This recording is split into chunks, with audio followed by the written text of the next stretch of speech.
नमस्कार, मैं हूं शशि। आइए झारखंड के टॉप 25 प्रमुख खबर जानते हैं। जैक बोर्ड मैट्रिक इंटर परीक्षा में कम अंक आने पर शिक्षक भी जिम्मेदार। झारखंड एकेडमिक काउंसिल जैक ने साफ कर दिया है कि आने वाली मैट्रिक और इंटर परीक्षा में फेल या कम अंक आने पर केवल बच्चों को ही जिम्मेदार नहीं ठहराया जाएगा। 35% से कम रिजल्ट वाले स्कूलों के शिक्षकों और प्रधानाध्यापकों पर भी विभागीय कार्रवाई की जाएगी। विभाग ने जिला शिक्षा पदाधिकारियों को निर्देश दिया है कि वह हर स्कूल की सिविलेशन प्रगति रिपोर्ट की वास्तविक स्थिति की जांच करे और जहां लापरवाही दिखे वहां तुरंत सुधार सुनिश्चित कराए। इस बार विभाग ने पहले ही चेतावनी देते हुए स्पष्ट कर दिया है कि कोई बहाना नहीं चलेगा। बेहतर शैक्षणिक माहौल, समय पर पढ़ाई और परिणाम सुधारना ही प्राथमिकता है। शिक्षा विभाग की सख्ती और समय से की गई तैयारी से उम्मीद की जा रही है कि आने वाले बोर्ड परीक्षा में मैट्रिक इंटर का परिणाम बेहतर आएगा। इस बार करीब 8 लाख बच्चे मैट्रिक व इंटरमीडिएट की परीक्षा में शामिल हो सकते हैं। बता दें, अब जिम्मेदारी शिक्षक और छात्र दोनों की है ताकि राज्य की परीक्षा व्यवस्था की छवि और मजबूत हो सके। विभाग का स्पष्ट संदेश है कि विषयवार शिक्षक उपलब्ध होने के बावजूद यदि संबंधित विषय का परिणाम खराब होता है तो उस विषय के शिक्षक और स्कूल प्रधान पर सीधे कार्रवाई होगी। SIR पर इरफान बोले, मेरी बातों को तोड़ा मरोड़ा गया। मंत्री इरफान अंसारी ने SIR के खिलाफ दिए गए बयान और BLO पर की गई टिप्पणी पर अपनी प्रतिक्रिया दी है। उन्होंने इसके पीछे मीडिया को जिम्मेदार ठहराया। उनका कहना है कि कुछ मीडिया संस्थानों ने उनकी बातों को गलत संदर्भ में पेश किया है। मीडिया के इस कृत्य के लिए जामताड़ा विधायक ने कड़ी निंदा की। स्वास्थ्य मंत्री ने ये स्पष्टीकरण अपने सोशल मीडिया हैंडल फेसबुक के जरिए दी है। मंत्री इरफान अंसारी ने फेसबुक पर लिखा है कि उन्होंने सिर्फ इतना कहा था कि उनके क्षेत्र में कुछ फर्जी लोग नकली BLO बनकर गरीबों को डराने और पैसे वसूलने की कोशिश कर रहे थे। उनका कहना था कि उनका बयान बस लोगों को सावधान करने के लिए था। ऐसे लोगों पर कड़ी कार्रवाई होनी चाहिए। उन्होंने आगे कहा है कि यदि कोई संदिग्ध व्यक्ति नाम काटने या कोई अवैध कार्य करने आए तो उसकी सूचना तुरंत उन्हें या प्रशासन को दे। हर खेत तक पानी पहुंचेगा, मुख्यमंत्री। झारखंड के मुख्यमंत्री हेमंत सोरेन ने सोमवार को दुमका जिले के रानेश्वर प्रखंड अंतर्गत मुरगुनी स्थित सिद्धेश्वरी नदी पर निर्माणाधीन मसलिया रानेश्वर मेगा लिफ्ट सिंचाई परियोजना का निरीक्षण किया। इस दौरान उन्होंने प्रगति की विस्तृत जानकारी ली। निरीक्षण के समय विधायक आलोक कुमार सोरेन, मुख्य सचिव अविनाश कुमार और सचिव प्रशांत कुमार भी मौजूद थे। तय समय सीमा में कार्य पूरा करने का भी निर्देश दिया गया। मुख्यमंत्री ने कहा है कि यह परियोजना दुमका जिले के लिए अत्यंत महत्वपूर्ण है, जिससे मसलिया और रानेश्वर प्रखंड के 22,000 हेक्टेयर से अधिक भूमि को सिंचाई सुविधा उपलब्ध होगी। उन्होंने संबंधित अधिकारियों को शेष कार्य जल्द पूरा कर किसानों को इसका लाभ दिलाने का निर्देश दिया है। बता दें, मुख्यमंत्री ने बताया है कि परियोजना का क्रियान्वयन इस प्रकार किया जा रहा है कि सिंचाई के साथ साथ अतिरिक्त नदी जल को तालाबों और जलाशयों में मोड़ने की सुविधा भी हो। झारखंड में 30 नवंबर तक बादल छाए रहेंगे। इसके बाद आसमान साफ होने के बाद तापमान में 3 से 4 डिग्री सेल्सियस की गिरावट आएगी, जिससे कनकनी में वृद्धि होगी। मौसम विभाग के अनुसार सुबह और रात में कुहासा छाया रहेगा, जबकि दिन में आंशिक बादल छाए रहेंगे। बादल जाने से अधिकतम तापमान में आंशिक गिरावट दर्ज की गई है, जबकि न्यूनतम तापमान में 2 से 3 डिग्री की वृद्धि दर्ज की गई। सोमवार को राजधानी रांची और आसपास के इलाकों में सुबह से आसमान में आंशिक बादल छाए रहे।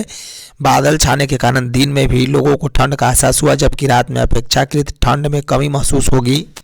बता दें, पिछले 24 घंटे के दौरान राज्य में सबसे अधिक तापमान 29.8 डिग्री चाईबासा में और सबसे कम तापमान गुमला में 10.5 डिग्री सेल्सियस रिकॉर्ड किया गया है। गिरिडीह में जंगली हाथियों ने 3 लोगों को कुचला, 2 की मौत। गिरिडीह जिले के बिरनी थाना क्षेत्र के गादी गांव में सोमवार तड़के जंगली हाथियों ने 3 लोगों पर हमला कर दिया। इस घटना में एक महिला समेत 2 लोगों की मौत हो गई, जबकि एक अन्य महिला गंभीर रूप से घायल है। पुलिस के अनुसार मृतकों की पहचान शांति देवी और बोधि पंडित के रूप में हुई है। गंभीर रूप से घायल महिला सुदामा देवी, जो पेशम गाँव की रहने वाली है, इसका इलाज गिरिडीह के एक अस्पताल में चल रहा है। बता दें, घटना के बाद मौके पर पहुंचे उप प्रमुख शेखर सुमन ने बताया है कि शांति देवी और बोधि पंडित सुबह अपने खलिहान की ओर जा रहे थे, तभी खेत पार कर रहे हाथियों के एक झुंड ने उन्हें कुचल दिया। वहीं सुदामा देवी को हाथी ने पटक दिया, जिससे वह घायल हो गई। सूचना मिलते ही वन विभाग और बरकट्टा OP पुलिस मौके पर पहुंची है। गिरिडीह के प्रभागीय वन अधिकारी मनीष तिवारी ने पुष्टि की है कि यह घटना उस समय हुई जब लोग शौच के लिए निकले थे। झारखंड के राज्यपाल, मुख्यमंत्री, नेता प्रतिपक्ष ने अभिनेता धर्मेंद्र के निधन पर जताया शोक। झारखंड के राज्यपाल संतोष कुमार गंगवार, मुख्यमंत्री हेमंत सोरेन और नेता प्रतिपक्ष बाबूलाल मरांडी ने प्रसिद्ध फिल्म अभिनेता धर्मेंद्र के निधन पर गहरा शोक व्यक्त किया है। राज्यपाल संतोष कुमार गंगवार ने सोशल मीडिया प्लेटफॉर्म एक्स पर लिखा, धर्मेंद्र के निधन का समाचार अत्यंत दुखद है। धर्मेंद्र ने अपने सहज स्वभाव और बेहतरीन अभिनय से करोड़ों लोगों के दिल में विशेष स्थान बनाया। उनका जाना भारतीय फिल्म जगत के लिए अपूरणीय क्षति है। राज्यपाल ने शोकाकुल परिवार और प्रशंसकों के प्रति संवेदना प्रकट की। वहीं मुख्यमंत्री हेमंत सोरेन ने भी धर्मेंद्र के निधन पर शोक जताते हुए उन्हें अंतिम जोहार अर्पित किया। उन्होंने अपने पोस्ट में लिखा है कि भारतीय सिनेमा के महान अभिनेता धर्मेंद्र का जाना अत्यंत व्यथित करने वाला है। उन्होंने सरल और प्रभावशाली अभिनय से पीढ़ियों पर अमिट छाप छोड़ी। उनका विनम्र और प्रेरणादायक व्यक्तित्व हमेशा याद रखा जाएगा। वहीं नेता प्रतिपक्ष बाबूलाल मरांडी ने भी धर्मेंद्र को भावपूर्ण श्रद्धांजलि दी। उन्होंने कहा कि धर्मेंद्र ने अपने अभिनय के माध्यम से भारतीय सिनेमा की लोकप्रियता को नई ऊंचाइयों तक पहुंचाया है। एसआईआर पर बौखलाहट क्यों, चंपई सोरेन ने सरकार से की मांग। एसआईआर को लेकर झारखंड के मंत्री डॉक्टर इरफान सारी के बयान पर पूर्व मुख्यमंत्री सरायकेला विधायक चंपई सोरेन ने कड़ी प्रतिक्रिया दी है।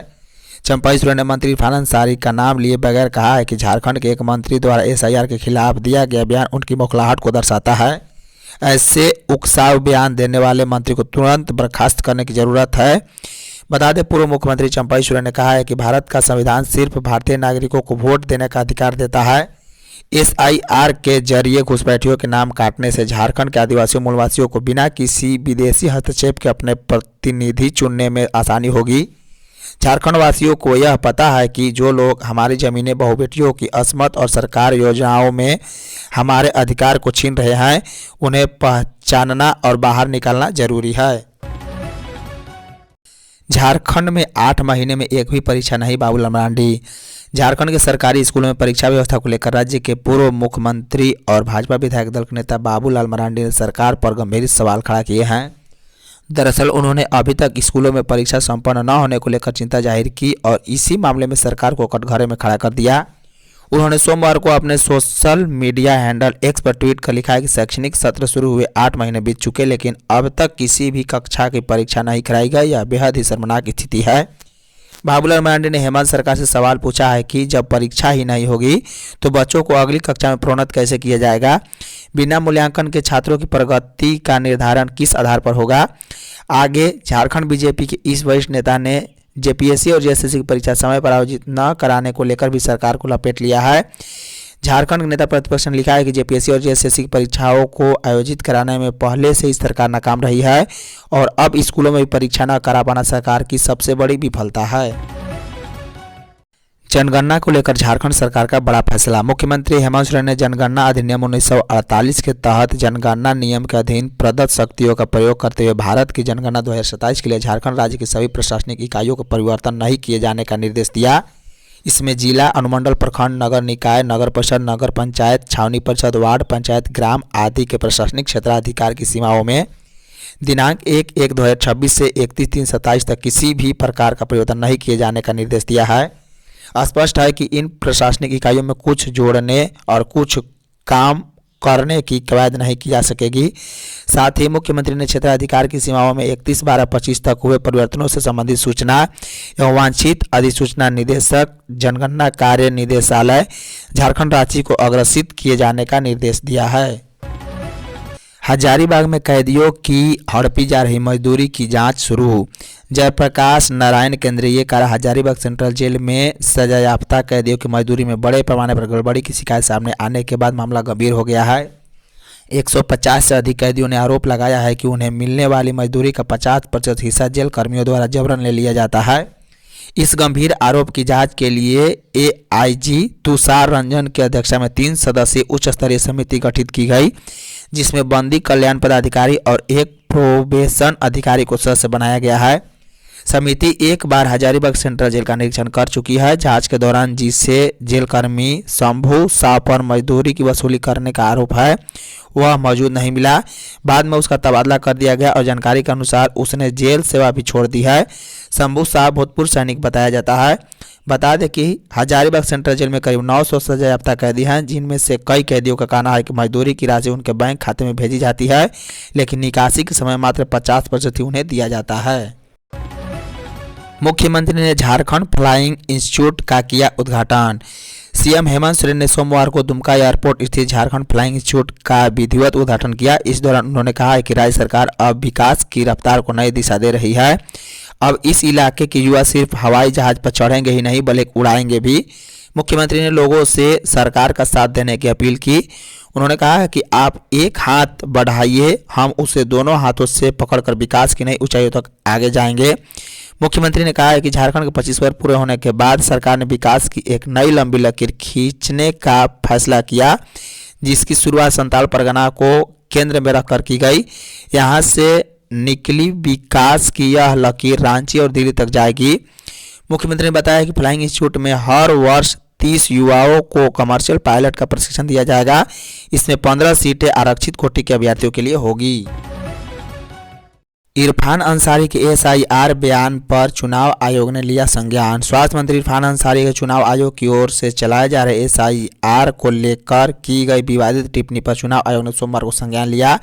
आयोग ने जामताड़ा जिला निर्वाचन पदाधिकारी सह उपायुक्त को इस विषय पर कार्रवाई करने का निर्देश दिया। साथ ही इस मामले में विस्तृत रिपोर्ट तलब की है। आयोग ने ध्यान दिलाते हुए कहा है कि एसआईआर एक संवैधानिक प्रक्रिया है, जिसका उद्देश्य मतदाता सूची को पारदर्शी और निष्पक्ष बनाना है। आयोग ने कहा है कि इस प्रक्रिया को राजनीतिक मोड़ के रूप में उपयोग नहीं किया जाना चाहिए। इस संबंध में झारखंड के मुख्य निर्वाचन पदाधिकारी के रवि कुमार ने बताया है कि इस मामले में चुनाव आयोग ने संज्ञान लिया है। मामले में आयोग कार्रवाई करने का निर्देश दिया गया। उल्लेखनीय है कि रविवार को जामताड़ा के नारायणपुर में सरकार आपके द्वार कार्यक्रम के दौरान मंत्री इरफान अंसारी ने एसआईआर का जिक्र करते हुए कहा था कि यदि कोई बीएलओ किसी के घर आए तो उसे घर में न जाने दे और उन्हें बंधक बनाकर रखे। झारखंड में निकाय चुनाव मार्च तक। राज्य में नगर निकाय चुनाव मार्च 26 तक करा लिया जाएगा। राज्य निर्वाचन आयोग ने सोमवार को झारखंड हाईकोर्ट को यह जानकारी दी है। आयोग ने शपथ पत्र के साथ एक सीलबंद रिपोर्ट भी अदालत को सौंपी। इसमें बताया गया है कि 8 सप्ताह के अंदर चुनाव की तैयारी पूरी कर ली जाएगी और इसके बाद 45 दिनों के अंदर पूरी चुनावी प्रक्रिया संपन्न करा दी जाएगी। इस पर मामले की सुनवाई कर रहे जस्टिस अनंत सेन की अदालत ने आयोग को निर्धारित समय सीमा में चुनाव निश्चित कराने का निर्देश दिया। अगली सुनवाई 30 मार्च को ही होगी। इससे पहले सुनवाई के दौरान राज्य सरकार की ओर से महाधिवक्ता राजीव रंजन ने अदालत को बताया कि ओबीसी सूची, सीटों के आरक्षण, आबादी संबंधी डेटा समेत सभी आवश्यक दस्तावेज राज्य निर्वाचन आयोग को उपलब्ध करा दिए गए हैं। अब निर्वाचन आयोग को चुनाव संबंधी सूचना जारी कर आगे प्रक्रिया करनी है। हिडमा की मौत से सरंडा में नक्सलियों का नेटवर्क होगा कमजोर। छत्तीसगढ़ के बस्तर में नक्सली आतंक का सबसे बड़ा चेहरा माड़वी हिडमा की आंध्र प्रदेश की पुलिस के साथ हुए मुठभेड़ में मौत के बाद झारखंड और उड़ीसा की सीमा स्थित सरंडा में आंध्र प्रदेश और छत्तीसगढ़ के नक्सलियों का झारखंड उड़ीसा में नेटवर्क कमजोर हुआ है। दोनों ही राज्यों की सरकारों ने वर्ष 26 तक नक्सलवाद को पूरी तरह खत्म करने का ऐलान किया था। इसी लक्ष्य को ध्यान में रखकर कई जगह पर दोनों राज्यों की पुलिस साझा अभियान चला रही है। बता दें कि सरंडा में हिडमा के पैर जमाने से झारखंड और उड़ीसा में नक्सली घटनाओं में तेजी आने की आशंका बढ़ गई थी। उड़ीसा की खुफिया रिपोर्ट में यह आंकड़ा जताई गई थी कि उड़ीसा के सुंदरगढ़ होकर हिडमा के कई साथी सरंडा पहुंच गए हैं, लेकिन भाषा की समस्या से सरंडा में सक्रिय उड़ीसा झारखंड के नक्सलियों के हिडमा के साथियों से तालमेल नहीं बन रहा था। धन्यवाद।